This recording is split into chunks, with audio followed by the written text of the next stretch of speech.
Hello and welcome back to the Riff Lab. In today's episode, I want to talk about learning how to master your fretboard in the easiest way possible. I'm a self-taught guy. I went through countless videos on YouTube myself, blog posts, etc., trying to figure out what's the easiest, quickest way to consume the fretboard and know within a given key, for those that care about theory, what are the safe notes effectively that I can use when I'm playing over a progression or when I'm making riffs up and I want to know which notes are going to flow with an existing composition. If this kind of sounds like where you're at, this is going to be a perfect video for you. We're going to talk through 3 primary shapes that will make all of this possible. So let's dive in. The first shape I'm going to refer to as the minor shape. It's actually the second shape of the 3 that we're going to go through, but it sits in the middle. So it's a nice middle point. And if you're a rock and metal guy, you're probably more minor leaning anyways. Again, a little theory tidbit. I'm going to try and keep some of that out so that this is just universally applicable. But we will start on our 5th fret of our E string, and we're going to do a 3-note per string exercise, and it's going to go something like this.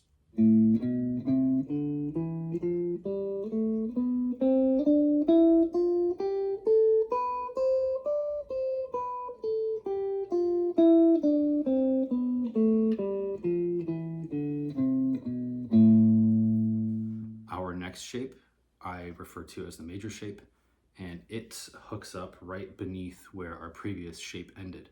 So where I started 5, 7, 8 in the previous exercise, I'm going to start this one on the 8th fret, and it is going to look something like this.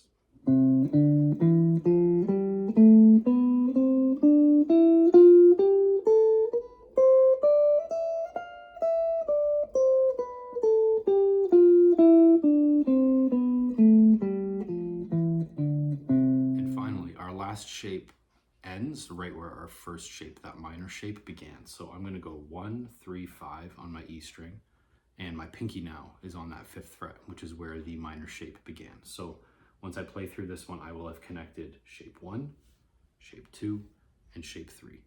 Shape 1 goes something like this. Now.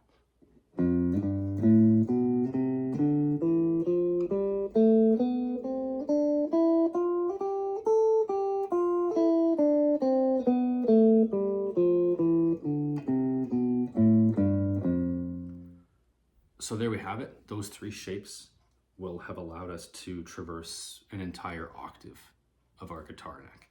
And so, when we get above our 12th fret, we just start, in shape 1. So our fret number 1, same as fret 13, and you can just take the pattern and start it all over again down here.